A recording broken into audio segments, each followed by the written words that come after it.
No więc wracając do tych petycji. Była Andora, była Chorwacja, mamy Belgię. Belgia wypowiada się, że ponownie, że może każdy, nie musi mieć interesu i może to jedna albo wiele osób. Bo to znów jest oczywiście przy tych petycjach pewien problem, czy po prostu to musi być indywidualna petycja, czy może być petycja zbiorowa grupy osób. Wbrew pozorom to jest też problem w prawie polskim, bardzo długo był i część konstytucjonalistów wywodziła, że z petycją może się zwrócić tylko indywidualny obywatel, a organizacja nie może i grupa też nie może. To było bardzo długo, że to jest środek indywidualny, a nie jakiś tam zbiorowy. No, część konstytucji faktycznie przesądza.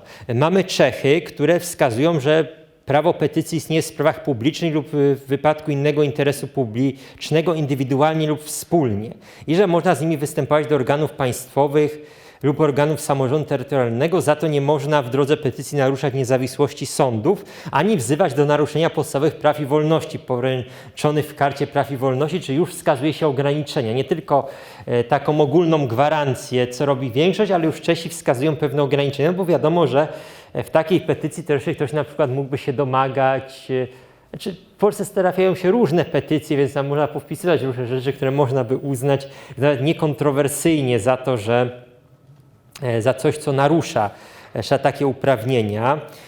Oczywiście Litwa gwarantuje prawo do wnoszenia petycji, zakazuje prześladowania za zawartą w nich krytykę, gwarantuje odrębnie prawo do krytyki pracy instytucji państwowych funkcjonariuszy oraz do zaskarżania ich decyzji. Zauważmy, musiały być jakieś, z czasów poradzieckich problemy z tą krytyką, bo Litwini szeroko zapisują najpierw prawo w ogóle do krytyki tych organów, później możliwość wnoszenia oczywiście petycji. Łotysze gwarantują prawo do, uwaga, otrzymania merytorycznej odpowiedzi na petycję. Jest zapisane, że petycja ma być merytoryczna i że oczywiście w języku łotewskim.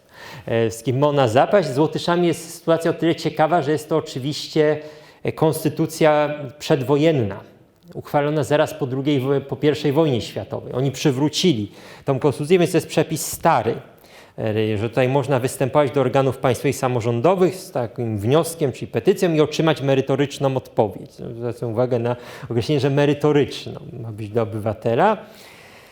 A tutaj tak, Estonia mówi o tym, że można, jak najbardziej zarówno do organów, jak i urzędników, a tryb odpowiedzi określa ustawa, czyli odpowiedź też powinna zapaść. Podobnie jak Hiszpanie, ale Hiszpanie z kolei twierdzą, że petycja jest indywidualna i zbiorowa na piśmie, ale jest wyjątek dla formacji należących do sił zbrojnych lub formacji o charakterze zmilitaryzowanym, którzy mogą skorzystać z prawa petycji jedynie indywidualnie. Mają tutaj takie ograniczenie i dla nich jest jeszcze w ogóle odrębna regulacja ustawowa. Portugalczycy też mają możliwość przedstawiania petycji, tylko że nie tyle urzędom, co po prostu, rozróżnione. Bo odrębnie dla Zgromadzenia Republiki, Zgromadzeń Ustawodawczych dwóch regionów autonomicznych, czyli tam Madery i Azorów, a odrębnie petycje indywidualne lub zbiorowe do wszelkiego rodzaju innych organów. I tu jest zawarty wymóg z kolei, gwarancja prawa do uzyskania odpowiedzi w rozsądnym terminie, nieco do sposobu rozpatrzenia petycji. Tak? Czyli tutaj stawiają na to, że odpowiedź ma być udzielona obywatelowi w rozsądnym terminie, co wydaje się ważne, tak? No bo tak jakby, jeżeli tutaj nie ma wprost gwarancji. We Włoszech obywatele mogą występować z petycjami do izb. Nie ma mowy w konstytucji o organach, jest mowa o izbach parlamentu z żądaniem podjęcia kroków ustawodawczych lub przedstawienia wspólnych potrzeb. Czyli to jest taka forma dawnego adresu do króla, tylko że przeniesiona na parlament tak naprawdę w ich wypadku. Szwedzi gwarantują prawo krytyki po prostu, więc krytyka może też być w formie pisemnej. Szwajcarzy prawo petycji, gwarantując, że nie może to wywoływać dla adresata złożenie petycji żadnych niekorzystnych skutków i że władze muszą przyjąć petycję do wiadomości. Została złożona, przyjmujemy do wiadomości, że taka petycja wpłynęła. Nie ma nic o odpowiedzi czy o terminie załatwienia sprawy na poziomie konstytucyjnym, co też jest ciekawe. Holandia, po prostu krótko możemy zwrócić się z petycją. Czarnogóra prawo petycji w ogóle osadza troszeczkę szerzej w prawie dostępu do informacji publicznej, więc o tym będzie później. Monako można kierować petycje do władz publicznych po prostu. W Serbii każdy może wystąpić z petycją, która zawiera propozycje do różnych organów państwowych, jednostek wykonujących władzę publiczną, jednostek samorządowych, jednostek tych prowincji autonomicznych. Tam formalnie są 2 prowincje autonomiczne, chociaż druga jest bardziej teoretyczna, bo ta druga to Kosowo. Pierwsza to Wojwodina, więc ta jedna to tak nie ma do kogo za bardzo występować, ale tu jest, oni o tym mają. Oczywiście też zakazują wyciągania konsekwencji za zawartą w petycji krytykę albo propozycję. Więc tutaj jest to zakazane i gwarantują też po prostu odpowiedź w rozsądnym terminie. Nie i oczywiście faktycznie może być odpowiedzialność, ale tylko za jakieś treści, które tam byłyby treściami karalnymi w takiej petycji. To jest odrębnie ujęte. W Liechtensteinie jest prawo petycji do Rady Narodowej z kolei i po prostu oprócz tego do innych jednostek, ale Liechtenstein mówi tylko o tym, że może to być jednostka. Stąd ten spór polski, czy jednostka, czy petycja może być grupowa, wcale nie był taki dziwny, ponieważ to różnie jest rozstrzygane. Tak? Z tą petycją, któż to... Macedonia mówi o każdym obywatelu i tak samo gwarantuje, podobnie jak sąsiednia Serbia, to, że nikt nie może być pociągnięty do odpowiedzialności ani ponosić negatywnych konsekwencji z powodu poglądów wyrażonych w petycjach, z wyjątkiem przypadków, gdy stanowiły one czyn przestępczy.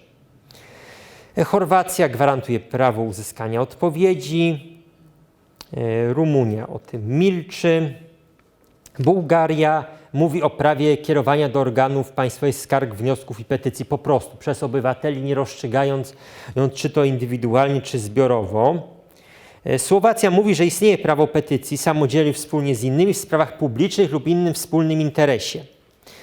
I tak samo jak w Czechach, to jest dokładnie tak samo, czyli znów jest powtórzone, że nie może wzywać do naruszenia podstawowych praw i wolności i nie może ingerować w niezawisłość sądów. Jaka jest oczywiście różnica między Słowacją a Czechami? Czesi to mają w Karcie Praw i Wolności, której nadali rangę konstytucyjną. Karta Praw i Wolności pojawiła się jeszcze w Czechosłowacji, więc w ogóle jak czytamy tekst tej karty, to czytamy tam o Czechosłowacji, a Słowacy to wszystko nie nadali rangi konstytucyjnej tej dawnej karcie, tylko postanowienia po prostu wpisali sobie do konstytucji.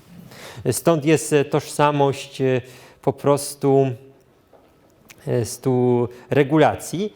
Słowenia twierdzi, że każdy obywatel może przedkładać petycje oraz podejmować inne inicjatywy o znaczeniu społecznym, czyli osadza prawo petycji w jakichś szerszych inicjatywach o znaczeniu społecznym, nie precyzując na poziomie konstytucyjnym, co by to miało znaczyć. Luksemburg mówi o tutaj prawie do kierowania przez obywateli, podpisanej przez jedną lub więcej osób, podobnie jak Niemcy, tylko wskazuje na właściwe organy, że kieruje się to do właściwego organu albo do przedstawicieli narodu, czyli do parlamentu w tym momencie, ponieważ większość państw nie uznaje prezydenta za przedstawiciela narodu, chociaż moim zdaniem teoretycznie nie ma tutaj żadnych przeciwwskazań, by tak uważać.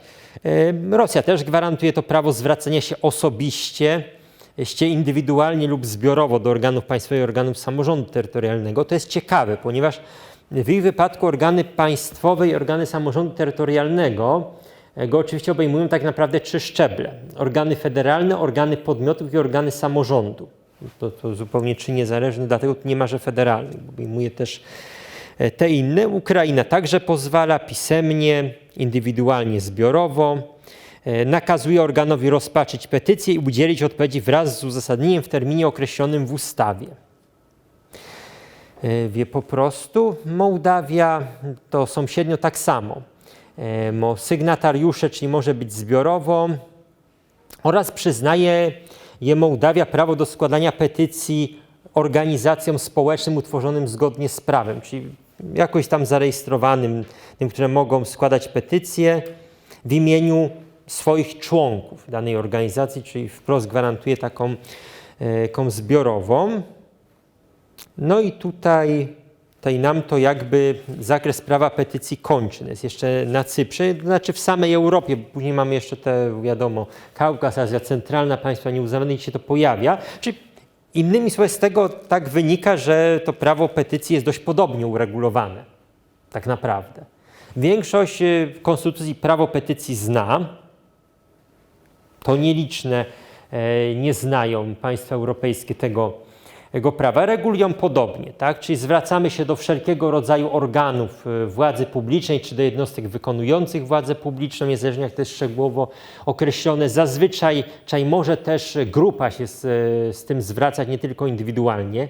Zwykle nie wymaga się wykazania jakiegoś interesu w składaniu petycji, jak ja mam konkretnie osobiste zainteresowanie, że składam petycję z jakimiś propozycjami albo z krytyką, więc ja nie muszę tego wykazywać. Rzadko wskazuje się wprost ograniczenia, kiedy bym nie mógł, jak widać. Tak? Czechy, Słowacja to wskazują.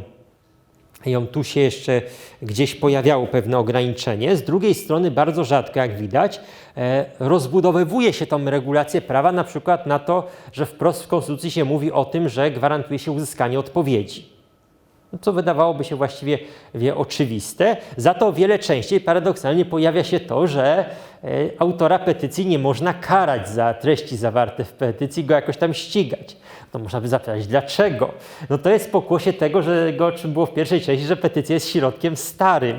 Więc pierwsze, co gwarantowano, jak były te petycje w monarchiach, adresy do monarchii jakieś, no to żeby czasem kogoś za to, że to złożył, z tym wystąpił, tam później nie ścigano, nie karano. To było pierwsze, co sobie gwarantowano, tak? Żeby w ogóle wyjąć z odpowiedzialności autorów petycji. Nie to, czy ona zostanie uwzględniona, rozpatrzona, ktoś tam odpowie, bo to już jest kwestia wtórna była, tylko chodziło o to realne zagrożenie, jak to władza potraktuje.